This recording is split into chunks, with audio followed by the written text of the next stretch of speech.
요한 1서 1장 1절에서 4절까지. 길지 않으니까 우리 한 목소리로 함께 읽도록 하겠습니다. 태초부터 있는 생명의 말씀에 관하여는 우리가 들은 바요, 눈으로 본 바요, 자세히 보고 우리의 손으로 만진 바라. 이 생명이 나타내신 바 된지라. 이 영원한 생명을 우리가 보았고 증언하여 너희에게 전하노니 이는 아버지와 함께 계시다가 우리에게 나타내신 바 된 이시니라.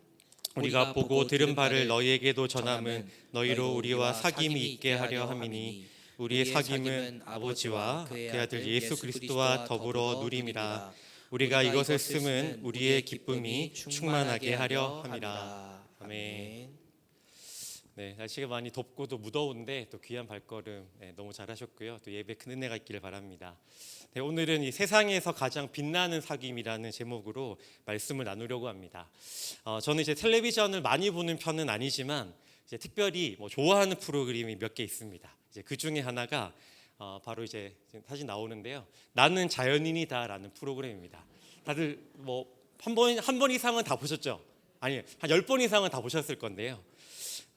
이 프로 왜 인기가 많을까요? 이제 일상에 지친 특히 여기 계신 우리 여성분들이 많은데 이분들보다는 우리 아버지 되시는 우리 중년 남성들이 자연에서 이제 자유롭게 사는 이 자연인들을 보면서 나도 저렇게 살아야 될 텐데 이 도시가 너무 힘들어 하면서 대리 만족을 얻는 프로그램이라서 굉장히 인기가 많습니다. 자, TV 프로그램 중에서 재방송을 가장 많이 하는 프로그램이 뭘까요? 한 몇 년 전까지 무한도전이었는데 몇 년 전부터 이 자연인이 가장 재방송을 많이 합니다. 제가 장담하건대 지금 이제 TV 이게 틀어보시면 아마 3개 이상의 채널에서는 이거 이제 재방송하고 있을 거예요. 다 아시죠? 엄청 많이 자주 하거든요. 자, 우리 권사님이나 집사님들, 우리 여성분들은 이 나는 자연이다를 보고 약간 답답한 마음 드실 겁니다. 이제 이 나는 자연인이다를 보고 있는 남편을 보면서 아이고 자연인 또 보냐? 이렇게 잔소리한 적 분명히 한 번 이상은 이제 있으실 겁니다. 좀 그만 봐라 이렇게 하셨을 건데요. 자, 저는 요즘은 잘 안 보는데 한때 이 프로그램에 이제 빠진 적이 있습니다. 제가 이제 이걸 좋아할 나이는 아니거든요. 이걸 좋아할 나이는 아닌데 그래도 이 프로그램 약간 이제 얼마 기간 동안 빠진 적이 있었는데요. 언제였냐면 바로 이제 일상에 지치고 이제 힘들 때였습니다. 자, 집에 와서 이 프로그램 생각 없이 그냥 틀어놓고 보고 있으면 아내가 저를 보면서 이렇게 생각을 합니다. 요새 살아가면서 사람들 사이에서 많이 힘들고 지치고 외로웠구나. 건들지 말아야지. 이런 생각을 저희 아내가 하고요. 또 한국인이 가장 좋아하는 또 다른 프로그램 중에 하나가 뭐냐면 바로 나 혼자 산다입니다. 다 나 혼자 살고 싶으시죠? 이거 보면서 나 혼자 살고 싶어 막 이렇게 하실 텐데, 자, 저는 이 프로를 좋아하기보다는 가끔 이제 보는데요. 이 프로를 보고 있을 때마다 저희 아내는 또 이렇게 생각을 합니다. 나 혼자 산다? 갑자기 저 왜 보지? 설마 혼자 살고 싶어 하는 건가? 잘해줘야겠다. 이제 이런 생각을 한다고 하더라고요. 자, 이 두 프로그램은요, 굉장히 이제 비슷한데요. 왜 비슷할까요? 나홀로 이제 자유롭게 살고 싶어 하는 이 현대인들의 삶을 이렇게 단편적으로 보여주고 있기 때문입니다. 자, 그런데 굉장히 역설적이게도 자연인 혼자 산다, 나 혼자 산다, 이제 혼자 살지만 자기 혼자 살고 싶어 하지만 사람과 사람 사이에서 누리는 이 관계가 사람이라는 존재에게 얼마나 필요하고 또 얼마나 필요한지 이제 알게 해주는 프로그램이기도 한 것이죠. 자, 그래서 저는 제목을 이렇게 바꿔야 한다고 생각합니다. 어떻게 바꾸냐면 나는 자연이다는 나는 알고 보면 사람이 그리운 자연인이다. 그리고 나 혼자 산다는 뭐죠? 사실은 나 혼자 절대 살고 싶지 않다. 다 나 혼자 산다 나왔다가 결혼하더라고요. 그렇죠? 자, 나는 자연인이다를 이제 보게 되면요, 이 나는 자연인 나오는 사람들은 대부분이 어떤 사람일까요? 사람들과 잘 지내다가 사업이 성공해서 산에 들어간 사람은 거의 없어요. 대부분 어떻습니까? 사업에 실패하고 20년 전에 IMF 때 회사가 잘 나가다가 망해가지고 산으로 들어왔다. 사람들에게 상처를 심하게 입어가지고 세상이 꼴보기 싫어가지고 산에 들어왔다. 이런 사람들이 산에 들어와서 몇 년 살아보니까 어떻게 고백합니까? 지금 여기 계시는 분처럼 아주 너무 좋습니다. 아주 만족하고 있습니다. 이렇게 이제 이야기를 하죠. 그런데 이 프로를 보셨겠지만 이 프로를 한 30분 정도만 이제 보고 있으면요, 알고 보면 혼자 살고 있는 그들도, 혼자 사는 게 굉장히 만족하고 있는 그들도 결국에는 뭡니까? 사람을 그리워하고 또 사람들과 절대 떨어져 살 수 없다라는 사실을 우리가 보면서 알게 된다는 거죠. 자, 왜 그럴까요? 사람이라는 존재는 어떻습니까? 사람은 이 다른 존재와 뭐 좋든 싫든 부대끼며 살아야 하는, 그리고 관계를 맺으며 살아갈 수밖에 없는 어떤 존재? 개인적인 존재가 아니라 사회적인 존재이기 때문입니다. 자, 여기 계신 우리 성도님들은 저보다 훨씬 더 경험이 많으시겠지만 솔직히 이제 다른 사람들과 뭐 오랫동안 몇십 년 동안 부대끼며 살아오셨을 텐데, 다른 사람들과 부대끼며 사시는 게 굉장히 편하고 좋고 행복하고 맨날 룰루랄라 그러신가요? 지금 한 10분 이상이 절대 아니다 고개를 흔드시는 거 보니까 다른 사람들과 부대끼며 사는 건 어떻죠? 뭐 되게 멋있어 보이는 말이긴 하지만 사람들과 부대끼며 사는 것은 때로는 굉장히 피곤하고 힘들고 귀찮은 일인 게 사실입니다. 자, 하지만 그럼에도 인정할 수밖에 없는 건요, 누군가와, 내가 혼자가 아니라 누군가와 함께 할 때, 또 서로 마음을 나누고 공감해주고 지지해줄 때, 서로에게 관심을 가지며 관계를 쌓아 나갈 때 뭐가? 진짜 기쁨과 진짜 만족이 있다는 거죠. 저는 이제 외동아들로 태어나 자랐습니다. 되게 귀하게 자란 것 같지 않습니까? 아닐까요? 아무튼 뭐 되게 많이 맞고 자랐습니다. 버릇없게 크면 안 된다고 엄청 때리셨는데요. 어릴 때 저희 부모님이 이제 시골에서 목장을 하셨어요. 이제 뭐 이렇게 남양유업에 납품을 하는 그 목장을 하셨는데, 그렇기 때문에 어떨까요? 도시에서 할 수 없잖아요. 제가 이제 3살 때부터 주변에 거의 이제 사람이 거의 살지 않는 이 산 밑에 이렇게 언덕배기에 저희 집만 있는, 불 끄면 아무것도 안 보이는 그런 산골짜기에서 몇 년을 살았습니다. 자, 그러다 보니까 3살 때부터 어땠을까요? 인생이 너무나 힘들더라고요. 자, 왜 그랬을까요? 집 주변에 또래 친구가 없는 거예요. 한 3, 4살, 5살, 6살 되면 친구가 너무 그리운데 친구가 없어요. 유일한 친구 누구 있을까요? 젖소. 젖소가 제 친구. 막 다가가면 이 젖소들은 놀아주기는커녕 어떻죠? 막 놀아달라고 뭣도 모르는 애가 막 다가가면 말귀도 못 알아먹고 뒷발로 차버려요 그냥. 제가 몇 번 맞아가지고 날아간 지 몇 번 있습니다. 지금도 기억이 생생한데. 자, 저는 되게 사람을 좋아합니다. 자, 제가 왜 사람을 좋아할까요? 자, 어릴 때 주변에 사람들이 별로 없었기 때문에 이 꼬마 혼자 있다 보니까 심심하고 놀 게 없고 뭐 재미없고 이제 외로워 보니까 사람이 얼마나 귀하고 필요한지 이제 알게 된 것이죠. 성도 여러분, 내 마음 같지 않은 사람들과 이제 부대끼며 산다는 건 때로는 굉장히 번거롭고 귀찮고 힘든 일인 게 사실입니다. 하지만 그럼에도 우리가 인정할 수밖에 없는 건, 하나님께서 사람을 만드실 때 어떻게 만드셨습니까?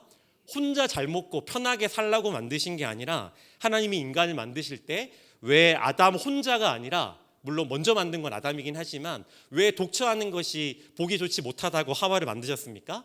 사귐을 가지도록, 관계를 누리며 살아가도록 하게 하신 것이죠. 자, 오늘 본문은요, 다른 존재와 사귀며 살아갈 수밖에 없는 우리에게 세상에서 가장 값지고 아름다운 관계에 대해서 이렇게 이야기합니다. 우리 3절 우리 함께 모시고 한 목소리로 읽겠습니다. 우리가 보고 들은 바를 너희에게도 전함은 너희로 우리와 사귐이 있게 하려 함이니 우리의 사귐은 아버지와 그의 아들 예수 그리스도와 더불어 누림이라.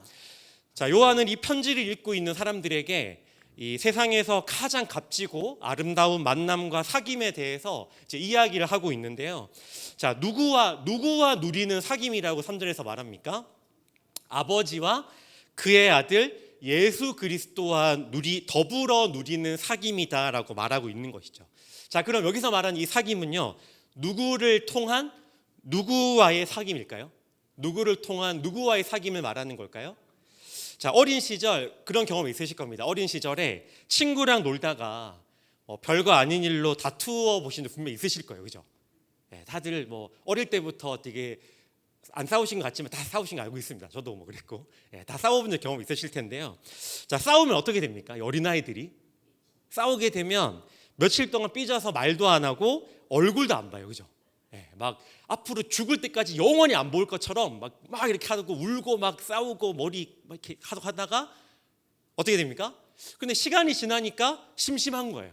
또 예전에 놀아주는 친구가 이제 없고 못 노니까 불편하니까, 불편하고 또 미안하고 또 친해지고 싶고 막 이런 마음이 있으니까 다시 친해지고 관계를 회복하고 싶은데 어떻게 할지 어린아이니까 몰라서 끙끙대다가 어떤 계기로 인해서, 그렇죠, 별거 아닌 거 가지고 뭐 그런 계기로 인해서 다시 친해진 경험, 그래서 싸우기 전보다 훨씬 더 친해지고 끈끈해져 본 경험이 아마 분명히 있으실 겁니다.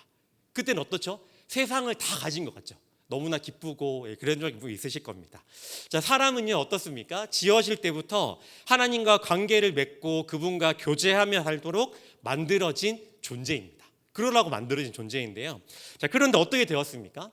창세기 3장에서 아담과 하와가 범죄하고 나서 죄로 인해서 하나님과 관계가 어떻게 되죠? 끊어지고, 그냥 끊어진 정도 아니라 그냥 완전히 회복 불능의 상태로 단절되어 버렸습니다. 이 사람이라는 존재가요, 우리 같은 사람이라는 존재가 가진 가장 큰 비극과 가장 큰 비참함은 뭘까요? 우리가 가진 가장 큰 비참함은요, 하나님과의 관계가 끊어졌다라는 거예요. 자, 비가 많이 와서 요즘 비가 이제 오기도 이렇게 많이 오기도 하는데, 비가 많이 와서 홍수가 나면 어떻습니까? TV에 보면 가끔 이제 비가 많이 와서 다리가 끊어졌다라는 뉴스를 들어보신 적 분명 있으실 겁니다.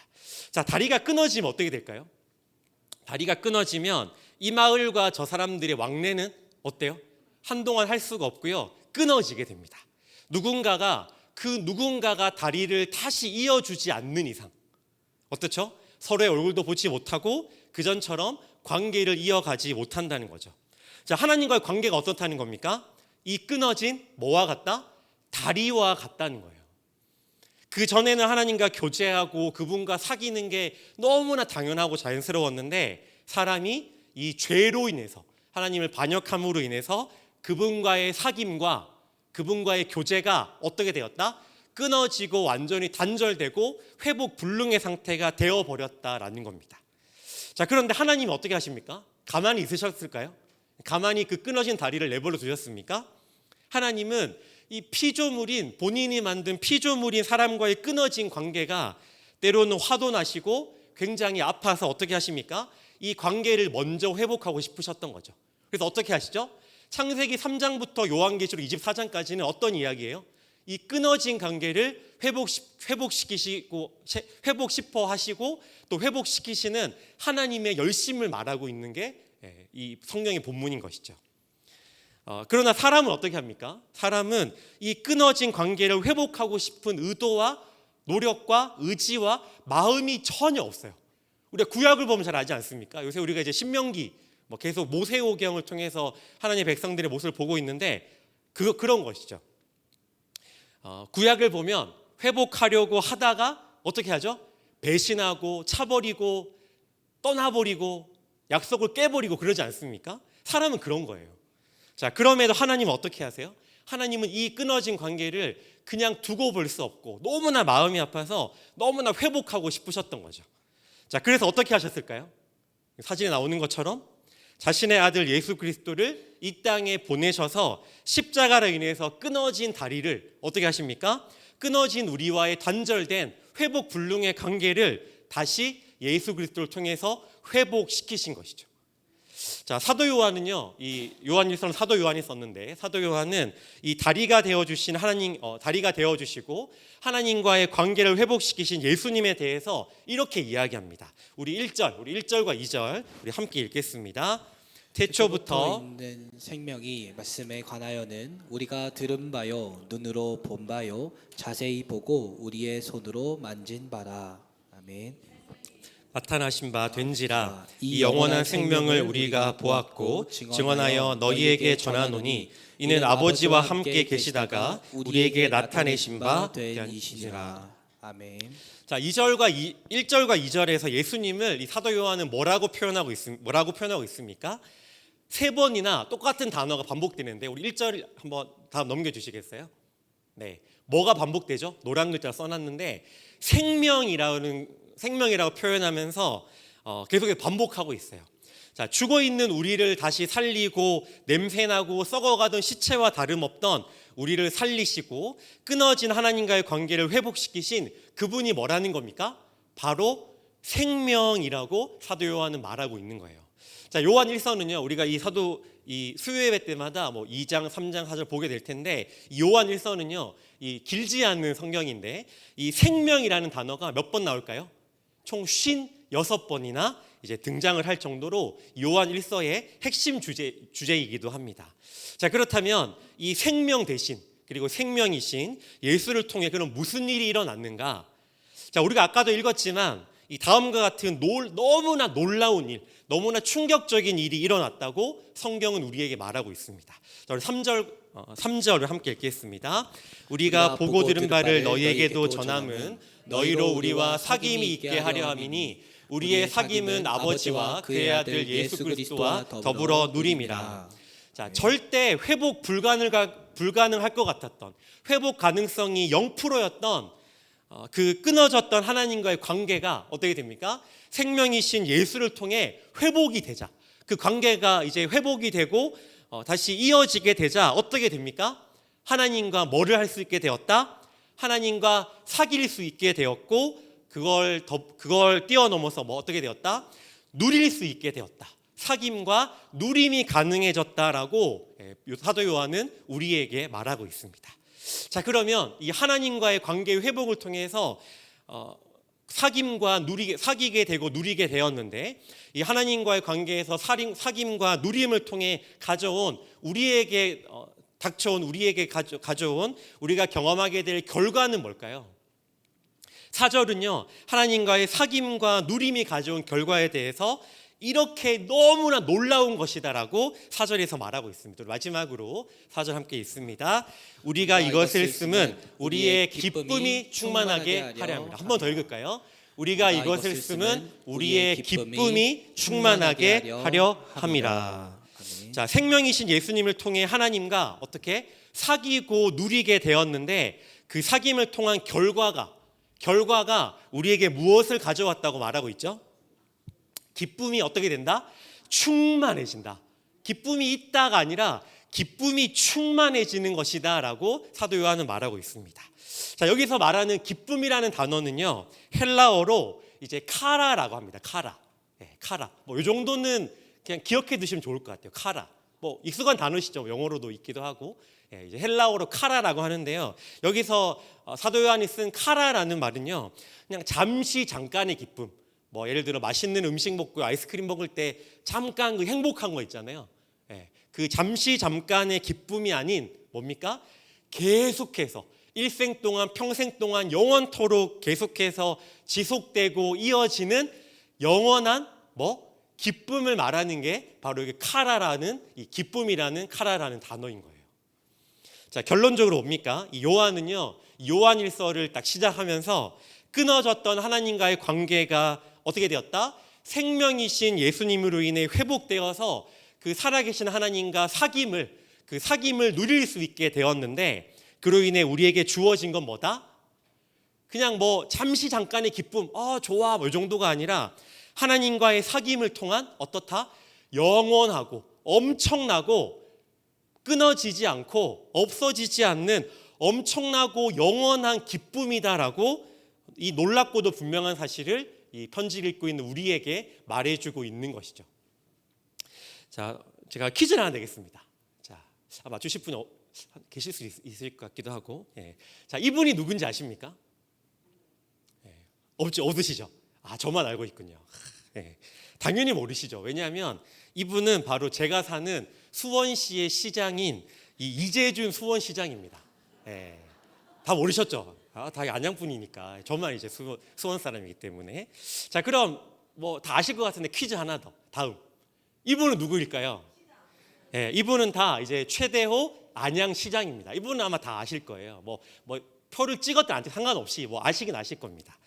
자, 만약에 제가 지금 보여드렸는데 이 시장님이랑 좀 친해지고 싶어서 시장실에 그냥 집에 있다가 버스 타고 시장이랑 친해지고 싶네. 안양시청이 어디 범계에 있나요?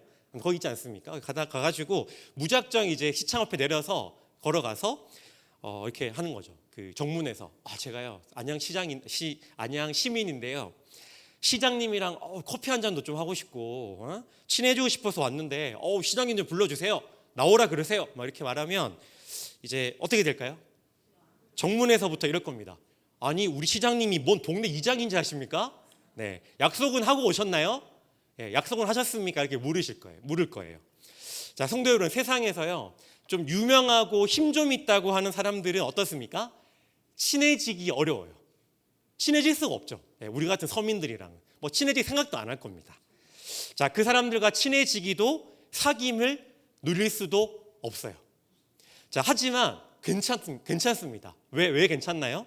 우리에게는 오늘 설교 제목처럼 세상에서 힘 있는 사람, 돈 많은 사람, 빽 있는 사람, 우리랑 친해지지 않아도 우리에게는 누가 있습니까? 세상에서 가장 즐겁고 기쁘고 가치 있는 사귐을 할 수 있는 하나님이라는 대상이 우리에게 있다는 사실 때문에 우리는 세상 사람들이 우리와 친해지지 않아도 상관이 없는 거예요. 자, 세상 사람들은 어떻습니까? 내 마음을 잘 몰라주고 내 마음 같지 않습니다. 하지만 우리에게는 내 마음을 그 누구보다 잘 알고 목숨을 버려 나와의 끊어진 관계를 회복하신 이 살아계신 너무나 좋으신 하나님과의 즐거운 사귐이 우리에게 너무나 귀하게 충만하게 끊어지지 않게 영원히 주어져 있다는 것이죠. 이 사귐을 누리기 위해서 그러면 성도 여러분, 우리가 그러면 해야 되는 게 뭘까요?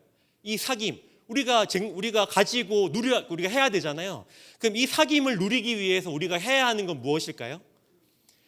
사람들은요, 이 관계를 가질 때 굉장히 피곤하고 되게 어렵다고 생각합니다. 관계를 이어가기 위해서는 갖추어야 할 조건과 책임이 있기 때문이에요. 자, 하지만 요한은 뭐라고 말합니까? 오늘 본문에서 하나님과의 관계에서 부담스럽고 번거롭고 힘들게 해야 할 일들, 조건, 자격에 대해서는 전혀 말하고 있지 않아요. 자, 어떻게 말합니까? 요한은요, 하나님과의 관계를 기쁨과 즐거움으로 어떻게 하는 것이다? 그냥 누리는 것이다 라고 말하고 있는 것이죠. 자, 성도 여러분, 하나님과의 관계에서 뭐가 필요합니까?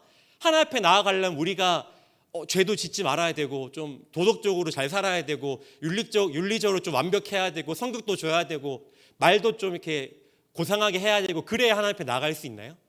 그렇지 않아요. 그런 건 아무것도 필요하지 않습니다. 하나님과의 관계에서는요, 하나님을 누리기 위해서는, 그분과 관계를 맺기 위해서는 그 어떤 자격이나 그 어떤 조건도 전혀 필요하지 않습니다. 하나님과의 관계는 뭐예요? 그분 안에서 그냥 우리가 누리면 되는 거예요. 그게 우리 그리스도인에게 주어진 너무나 놀라운 축복인 거죠. 왜 그럴 수 있나요? 우리가 잘나서? 아니죠. 예수께서 십자가에서 이미 그 모든 것을 충분히 100%, 200% 이미 다 이루셨기 때문입니다. 자, 저는 이제 사역을 모두 끝내고요. 언제 가장 행복하냐면, 물론 사역도 너무 행복하지만, 이 사역을 모두 끝낸, 제가 설교 시간 얘기한 적이 있는데, 이 부담 없는 이 주일 저녁이나, 아니면 쉬는 휴일 저녁, 이제 너무 이제 행복한데요. 그 이후에 뭐가 없으니까. 자, 그때 이 사랑하는 아내와 이제 맛있는 음식을 먹으면서 재미있는 영화를 보면서 영화를 보는 게 최고의 즐거움 중에 하나입니다. 너무 행복해요. 자, 맛있는 음식, 자, 재미있는 영화, 드라마 이런 거, 그다음에 좋아하는 사람, 이렇게 3박자가 딱 맞잖아요. 그러면은 더 필요 없습니다. 얼마나 행복한지 몰라요. 자, 그런데 제가 이제 아내와의 이 즐거운 시간을 누리기 위해서 조건을 갖추고 엄청난 노력을 하고 아내와 아내 옆에 소파 옆에 앉기 위해서 자격을 갖추기 위해서 엄청나게 제가 노력할까요? 집에 들어가기 전에 이렇게 옷매무새를 다듬고 들어가자마자 이 땀냄새 풍길까 봐 샤워실 가가지고 샤워 바로 하고 막 제가 그럴까요? 그러지 않습니다. 아내와의 즐거운 시간을 보내기 위해서 제가 정장을 차려입거나 머리를 단정히 하지 않습니다. 자, 왜 그럴까요? 그런 건 필요하지 않아요. 왜 필요하지 않습니까? 그냥 아내니까, 나의 특별한 관계에 있는 사람이니까 아내와의 관계를 그냥 누리면 되는 거죠. 땀냄새가 나든 씻지 못했든 아니면 아직 양말도 벗지 못해도 상관없습니다. 그냥 아내와의 관계를 주어진 관계에서 기쁨으로 누리면 되는 거예요. 하나님과의 관계도 마찬가지라고 생각합니다. 관계는 뭐예요? 관계는 부담될 때가 좀 있긴 하지만 그래도 하나님과의 관계에서는요, 이 관계는 누리는 겁니다. 신앙은 하나님과의 관계는 의무나 책임이 아니라 누리는 것인 것이죠. 하나님과 관계를 누리는 우리 모두가 좀 되었으면 좋겠습니다. 많은 성도들이 교회에 다니고 신앙생활 하는데 의무와 책임과 해야 할 일이라고만, 부담스럽고 하기 싫은 일이라고만 생각하는 경우가 적지 않습니다. 하지만 그 전에 우리가 기억해야 되는 게 뭘까요? 신앙은, 하나님과의 관계는, 믿음 생활은 부담스럽고 하기 싫은 거 억지로 해야 되고 어떤 기준에 맞춰야 되고 하는 것이 아니라 좋으신 하나님과의 관계를 그냥 누리면서 예수께서 모든 것을 다 이루어 놓으셨기 때문에 그분을 통해 하나님과의 관계를 기쁨으로 100% 누리면 되는 것이죠. 신앙은요, 의무와 책임이 아니라 하나님의 자녀인 우리에게 주어진 너무나 놀라운 특권이자 즐거움임을 기억하며 살았으면 좋겠습니다. 시시각각 변하는 내 마음 같지 않는 우리 주변의 상황은요, 삶의 현장은 우리를 힘들게 하고 기쁨을 누리지 못하게 만들 겁니다. 하지만 변치 않는 사실, 그리고 예수 그리스도를 영접한 누구에게나 우리 모두에게 주어진 이 분명하고 변치 않은 놀라운 사실, 그분이 우리를 사랑하시고 우리는 그분의 자녀로서 하나님과의 관계를 그 자리에서 마음껏 누리면 된다라는 이 분명한 사실, 우리는 예수로 인해 충분히 그러한 자격이 있다는 사실을 분명히 기억하며 살아가는 우리 석수교회 모두 성도님들 되시기를 주님의 이름으로 축복합니다. 함께 시간 찬양하며 또 기도하며 나아가도록 하겠습니다.